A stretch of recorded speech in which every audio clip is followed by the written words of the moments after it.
मेरा नाम गुलाम हुसैन है। मैं पाकपतन तो आया और है मेरी वालदा ने। मेरी अम्मी काफ़ी 4 साल तो बीमार सी। मैं पिछले हफ्ते इन्होंने DHQ पाकपतन लैते गया। DHQ पाकपतन क्या कि तुहाडी अम्मी के गुर्दे फेल हो गए, तुसीं इन्हां नूं जिनाह लाहौर लै जाओ। अम्मी जिनाह लैते गया, उन्होंने टेस्ट किए ने, अम्मी मेरे HIV पॉजिटिव टेस्ट आया, उन्होंने सानूं उत्थों हॉस्पिटल बाहर कढ दिया लेकिन असीं पॉजिटिव मरीज नहीं लैने। सानूं म्यू हस्पताल विच भेज दिता सी। म्यू हस्पताल वाले ने सानूं अपने कोल रखे ही नहीं, उन्होंने सानूं इंटरव्यू नहीं होण दित्ता। उन्होंने कहा अपना मरीज लै जाओ इत्थों। इत्थे लैके आए, इस हस्पताल लैके इत्थे टेस्ट करवाया, इत्थे टेस्ट आ के नैगेटिव आया। एक रिपोर्ट गलत आती हुई असीं बड़े जलील और ख्वार हो गए। मैंने इत्थे लैके आया, 2 डायलिसिस हुए ने और एक लैन पे। मैं MA इस्लामियात की थी, प्राइवेट मैं स्कूल टीचर सा। जो कुछ मेरे को लैगा मैं नाल लैके हुण मेरे को इस टाइम कोई चीज़ नहीं है। अबू मेरे रक्षा चलाते हैं, 500-600 रुपया दिहाड़ी लैके आते। बाकी मेरे बहन भाई छोटे ने और मेरे से घर का गुजारा होंगे। डॉक्टर साहब ने कहा इनका फस्तुल्ला बनाओ अपनी।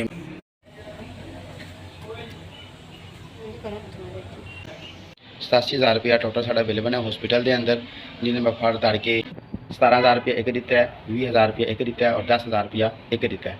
इस अलावा 20,000 रुपया दियाँ मैं बाहरों अपनी अम्मी के वास्ते मैडिसन लैके आया हूँ। जो ਹੁਣ तक पैसे खर्च हो गए ने, ये मैं अपने दोस्तों को अहबाब को अपने रिश्तेदारों को मंग के मुकम्मल पैसे अदा किए हैं। इस दौरान मैं इमामत करता सा, मेरी इमामत छुट गई। प्राइवेट स्कूल पढ़ाता सा, उन्होंने मैंने जवाब दे दिता। फिर अचानक ज़्यादा छुट्टियां होने की वजह तो उन्होंने कहा घर साहब अपना समान चुक के लै जाओ इतों, असीं अपने नवे घर साहब रख रहे हैं, असीं इन्नी छुट्टियां बर्दाश्त नहीं कर सकते।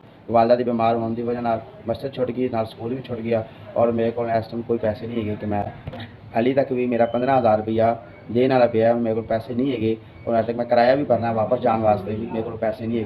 15,000 रुपया कितों देना। इस टोटल 87,000 रुपया के अंदर मेरी अम्मी की लैन पई है, फस्टोला बनया, 4 डायलिसिस हुए हैं। 15,000 की वजह तो असीं रुक गए हैं। असीं कहते 15,000 दोगे तो हॉस्पिटल फीस चले जाओ। SVS बड़ा बहुत बहुत शुक्रिया, 15,000 रुपया मैं वसूल कर लिया। SVS इदारा जो अल्लाह पाक मुश्किलात में आसान करे, मज़ीद तरक्कियां अता फरमाए। अल्लाह पाक हाल ते करम फरमाए, मज़ीद मखलूक खुदा की खिदमत करने की तौफीक अता।